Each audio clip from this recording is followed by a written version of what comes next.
Awesome. Welcome. Thank you all for being here. Super excited to present to you today.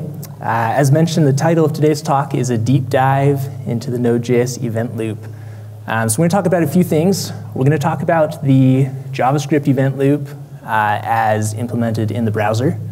We're going to talk about the Node.js event loop, which is different from the JavaScript event loop in the browser. And we're going to look at a whole bunch of code examples. So we will dig right in. So when talking about the event loop, if you go do a search for that, you'll find a couple hundred images that all look roughly like this. And in the browser, there are a few data structures that are implemented for us. We've got a heap, a stack, and a callback queue. And within the browser, the heap is where all of your memory is managed. That's where your objects and functions and data is stored. You have your call stack. As functions are executed, they are pushed onto the call stack, and as they finish executing and resolve, they are popped off of the call stack. And then you have this callback queue, where functions can be queued to be executed, not now, but later. And the event loop's job is to monitor the call stack and the callback queue. And so as soon as the call stack is empty, the event loop decides to pick up the next thing from the callback queue and push it onto the call stack. And then it will begin executing that function and any callback functions from there until the call stack is empty. And then it will keep looping. It checks back for the callback queue for the next item and moves on. And that's the event loop's job, is to coordinate the work between those two things.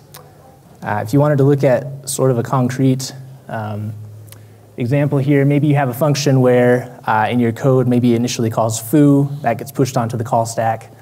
Foo calls bar, that gets pushed on the call stack. Maybe bar calls console log, and then bar also makes an API request, go make a net request. So now once console log is called, that's going to be popped off of the call stack, so that's gone. Bar is done, that's going to be popped off the call stack. Foo is done, that's popped off. Call stack is empty. Meanwhile, this other work has been delegated to the web APIs. So in the browser, we have things like users can interact with the DOM, right? Maybe they click a button or type into a form.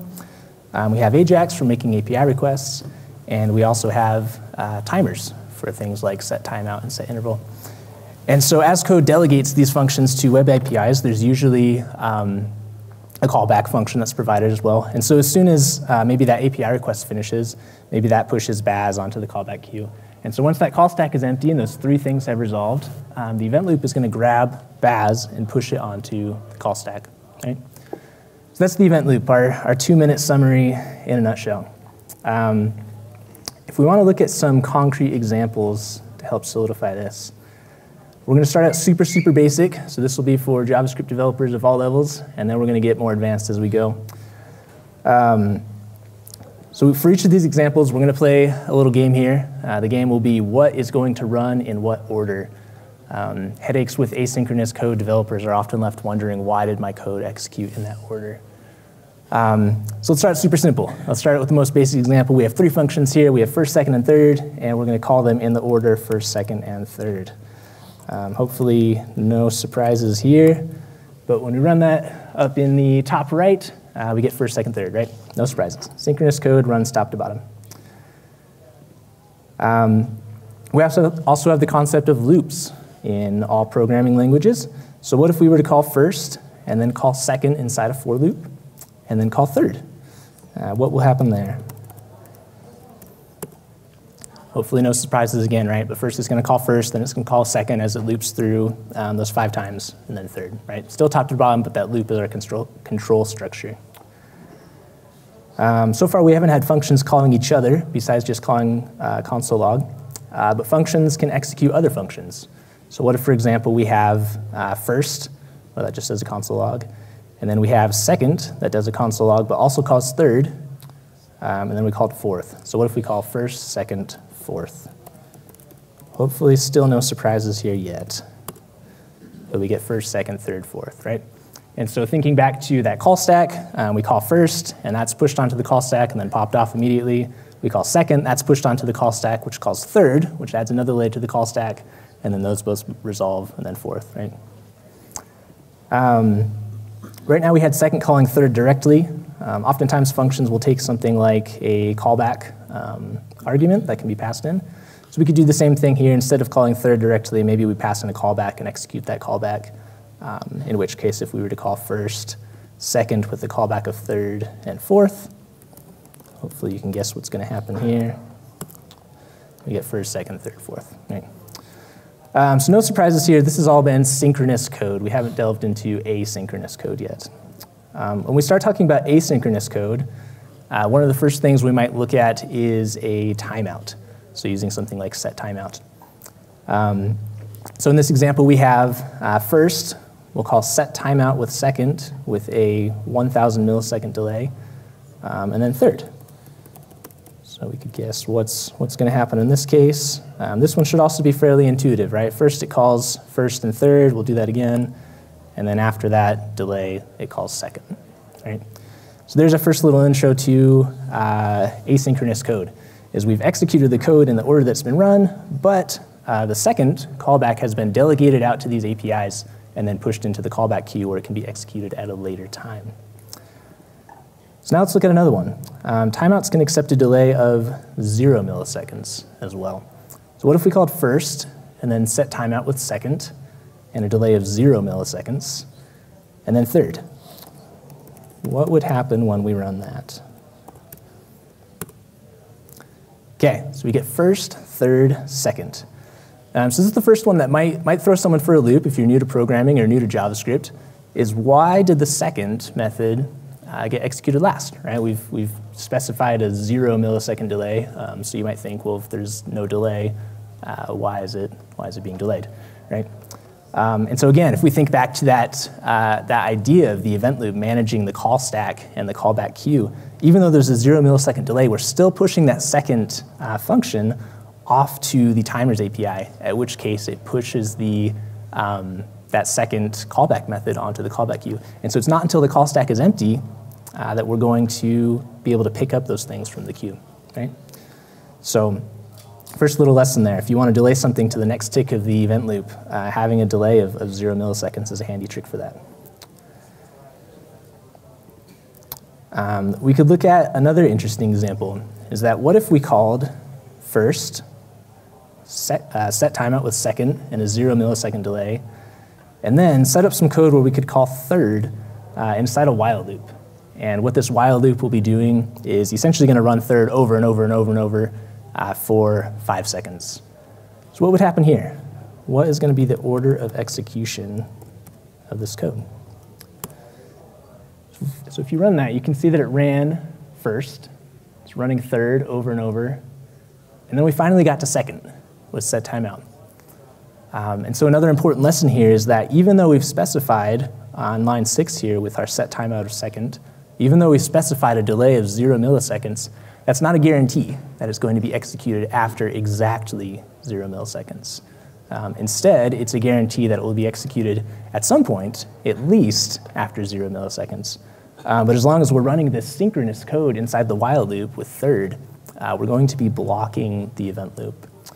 So a little lesson there, don't block the event loop, right? Just for completeness, we've looked at set timeout. We could look at set interval as well, which is a similar method to set timeout. But interval, rather than running something once, it's going to run something in an interval indefinitely until that interval is queued. So for example, we could call first, we could call second inside set interval and call that every 500 milliseconds, and then third. And if we were to run that, hopefully that's expected, but we get first and third because those are our synchronous methods, and then we get second called in our interval. And then same thing here, set interval, we could specify a delay of 0 milliseconds. If we were to run that again, we get first, third, and then second in the interval. So the exact same behavior that we saw with set timeout, right? Where even though we specified a 0 millisecond delay, we are still delegating that out to the timers API, which means it's going to go to the callback queue and be executed later once the call stack is empty. And then just one other thing to look at with timers is that these timers do get put into a standard queue, a FIFO queue, first in, first out. So for example, if we called set timeout on first, second, and third, each with a 500 millisecond delay, and then ran that, those will run in the same order that they're called, first, second, third, right? So we could run that over and over. We'll consistently get first, second, third. So the key takeaway there, right, is there's not going to be a race condition where they might execute in different orders. It's very much that FIFO queue. Okay. So everything that we've talked about so far is valid for both in the browser and on the back end with Node. So the same general idea between set timeout and set interval works the same whether it's front end or back end. When we get into Node.js, we are introduced to a new method. This one is called setImmediate. So this does not exist in the browser. This is specific to Node.js. But setImmediate is another asynchronous method that we could use. So for example, what if we called first and then setImmediate with second and then third? What would happen here? So we get first, third, second. So very similar to a timeout with a 0 millisecond delay. It is asynchronous code. It's going to defer that to be executed later. That might lead to the logical question of, okay, if setImmediate works like set timeout with a 0 millisecond delay, how do those two behave together? What if we did a set timeout with first with a 0 millisecond delay, and then a setImmediate with second, and then third? What would happen here? What would take precedence? We could run that. And we see that we get third, and then first with set timeout, and second with setImmediate. So timeout seems to beat immediate. And we could run that a few times, and it seems fairly consistent there. So we might think, OK, well, we ran set timeout first and setImmediate second, so maybe that's just our queue again. So what if we did a different order? So this time, let's first call setImmediate, and then let's call set timeout with a 0 millisecond delay. What would happen in that case? What's going to run here? OK, interesting. So set timeout still ran before setImmediate. And we could do that a few times, and it looks like it's consistently beating that. So that's interesting. Even though we called setImmediate first, we got our callback for set timeout to be executed first. Could look at a few more, and then we'll hopefully demystify this a little bit. What if we did something a little bit more involved? What if we had a whole bunch of methods? What if we had 4 that called setImmediate and 4 that called set timeout with a 0 millisecond delay, and then we kind of mixed and matched them? So we'll do an immediate, then a timeout, immediate, timeout, timeout, immediate, immediate, timeout. What's going to happen here? Give you a minute to ponder your guesses. All right, so that's an odd one. We got set timeout 1, then we got a group of setImmediates, 1, 2, 3, 4, and then the rest of timeouts, 2, 3, 4. And we could run that again just for fun, and OK, we got 4 immediates this time and 4 timeouts. We could run that again, 4 immediates, 4 timeouts. Oop, the timeout escaped again. We got 1 timeout, and then the immediates. So what's going on here? We got some race conditions. This is indeterminate, non-deterministic code. Why is that? I thought we had a callback queue, and we could expect things to happen consistently. Just for fun, one more thing that we could look at is what if we did this exact same thing, so the same setup of 4 immediates, 4 timeouts, mix and match them, but this time we'll call it inside a callback to the fs.read file method. So that's interacting with the file system. So we're going to go read a file, and then we'll execute this as our callback. What's going to happen here? What if we do this? 15. All right, so we get a group of 4 immediates and a group of 4 timeouts. And no matter how many times I run that, that one timeout's not going to escape, like we saw earlier. OK, so why is that? Why does Node behave this way? And why do we see this behavior with set timeout and setImmediate? So if you want to go look at the docs a little bit, let's see, that's not the window I wanted in. Bring this over here. All right. If we look in the docs for Node.js, this is just a screenshot out of one of their documentation pages. But they say, OK, if you want to learn about the Node.js event loop, it looks a little bit like this. The Node.js event loop has a bunch of phases. And these phases are timers, pending callbacks, idle and prepare, poll, which can take incoming connections, check, and close callbacks. And then you can see we loop back up to the top, back to timers, because this is a loop. OK, so thanks, Node. We've got a bunch of phases, and we know this in loop. Your next logical question might be, what happens in these phases? This is, again, just another screenshot straight out of the docs. But they give a pretty good explanation of what's handled in each one. So timers. So that phase handles callbacks for set timeout and set interval. We have pending callbacks, which handles I/O callbacks that were deferred to the next tick of the event loop. We have idle and prepare that they kind of wave their hands and say, don't worry about it. We only use this internally. We have pull, which is going to handle I/O events and then execute I/O-related callbacks, except for things like close callbacks, timers, and set immediate. Then we have check phase, where that calls set immediate. And we have close callbacks for things like when sockets are destroyed. And so in reading this, the main question that I had when thinking about the Node.js event loop is, OK, we have this description here for the phases, and we have this diagram. But everywhere else you look, if you Google about the event loop, you get this diagram instead. So how do you reconcile those two ideas of we have the event loop and the call stack and the callback queue versus, hey, here are some phases? How do you reconcile those two ideas? And so the diagram that I end up with looks a little bit like this. So a little bit more involved than our initial event loop diagram, but still some similarities. So previously we looked at the event loop as it was implemented in the browser. This is now the Node.js event loop. So we still have a heap. We still have where our variables and functions are stored. We still have our call stack. So as functions are called, they're pushed onto the stack. As they resolve, they're popped off the stack. We no longer have web APIs because we're not interacting with the DOM. We're not in the browser. We are in Node. So we have Node.js APIs. We can interact with the file system. We can interact with the database. We can still make network requests. And we still have timers that we can interact with. And then, instead of this callback queue, we have a whole bunch of callback queues. And this is kind of the key takeaway, the key learning moment here, is that in Node.js, there's not a single callback queue. There are multiple callback queues. Every single phase in the Node.js event loop has a callback queue, which can help kind of explain that non-deterministic behavior that we saw between set timeout and set immediate. Because if we want to see this filled out, this is where everything goes. So we learned from that one description. In the timers queue, we have callbacks for set timeout and set interval.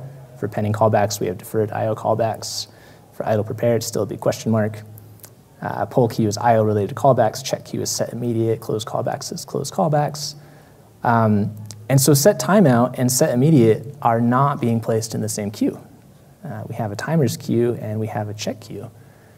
And so the reason that we start to see things being run non-deterministically is that we have two separate queues that we're in. And so if this event loop is constantly running and it's iterating as we go through our code, depending on the performance of the process, your timeouts might be in the timers queue before your stuff is in the check queue.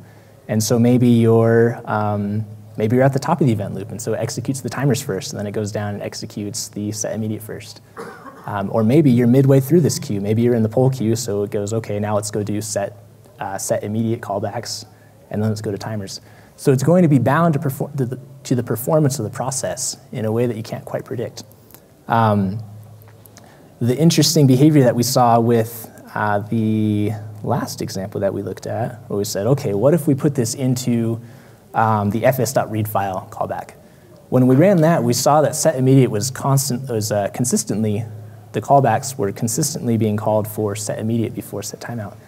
And when you start to look at this diagram, it starts to make a lot more sense because I/O-related work is done in the pull queue. And so as soon as you're done with the I/O-related work and you begin to execute those callback methods, well, what's the next phase?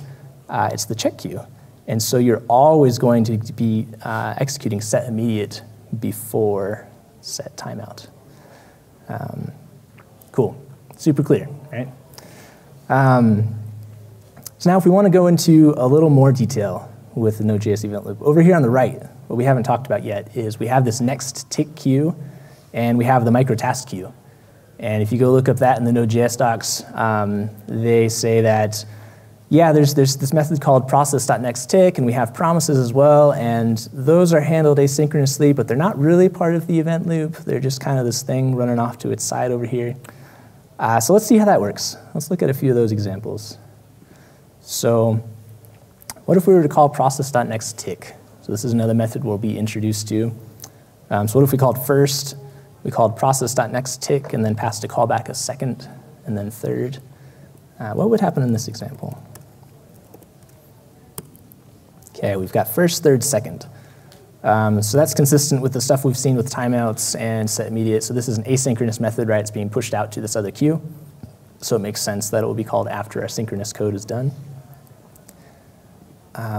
You might wonder, okay, how does that interact with setTimeout and process.nextTick? So what if we did setTimeout with a delay of 0 milliseconds, process.nextTick with second for that callback, and then third?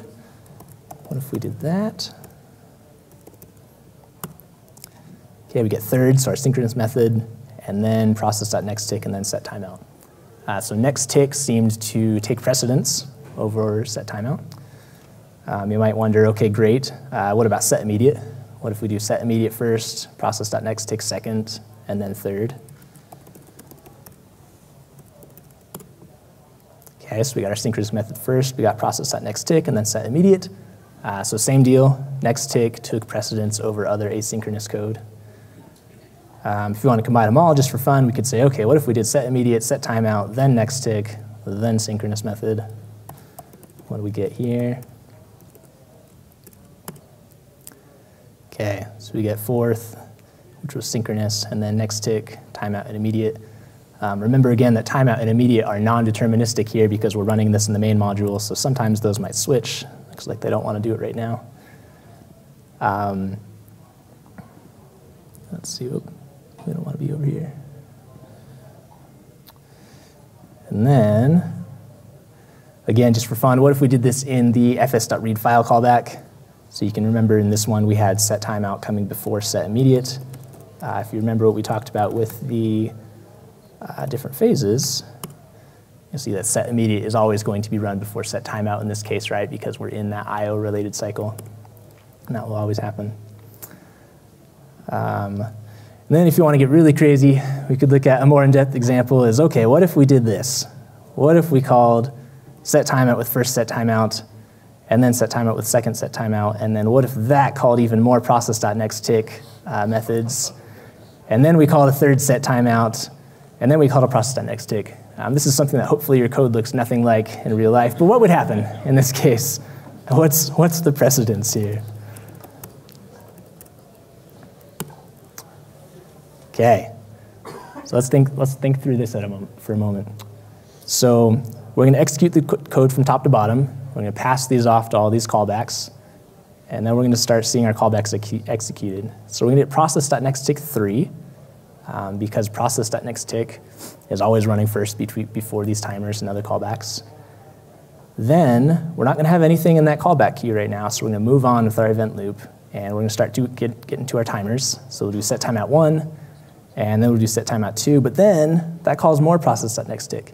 And so even though we have that setTimeout 3 still waiting in the timers queue, process.nextTick is not super patient, and it can steal away the attention from the event loop. And so rather than executing the rest of those timers, it's going to instead go back to that nextTick callback queue and execute those.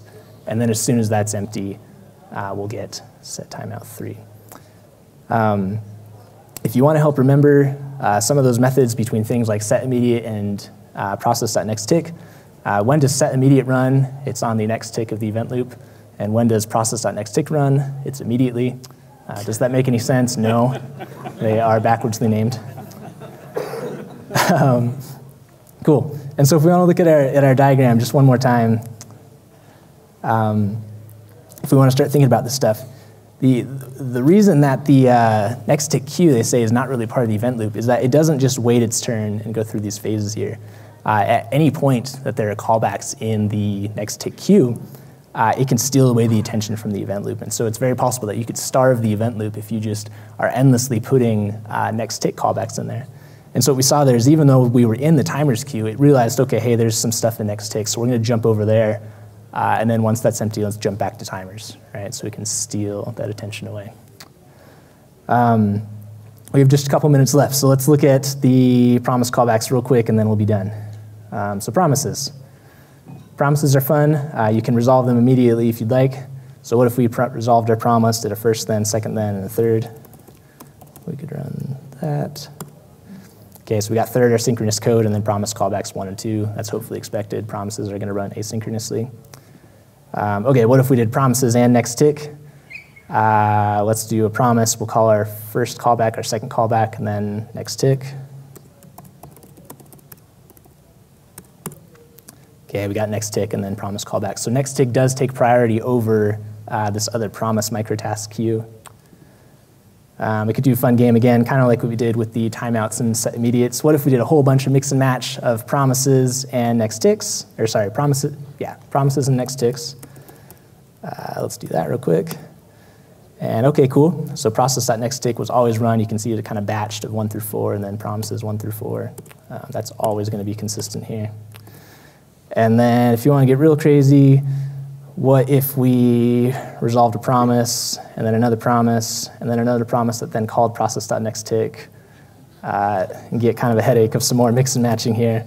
What's going to happen here, kind of an interesting behavior, is that rather than process.nextTick cutting in line like it did with the timeout queues, process.nextTick is a little bit more patient with promises that if there are still things in the promise callback queue, it's going to wait for those to execute.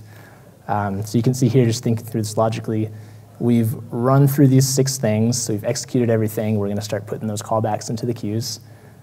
So we get our first process.nextTick because that's the queue that's going to take precedence. Then there's nothing else in that queue, so we say, okay, let's look at promise callbacks. And we've got 1 and 2, and then even though those process.nextTicks are in the queue, we've still got 3, so it's going to run 1, 2, 3, and then we'll finally get to next ticks. So it treats the promises microtask queue a little bit more kindly than the rest of timers. Okay, we've got 30 seconds left. So main takeaways. Hopefully this is fun to execute stuff like this. Hopefully your code doesn't actually look like this in real life.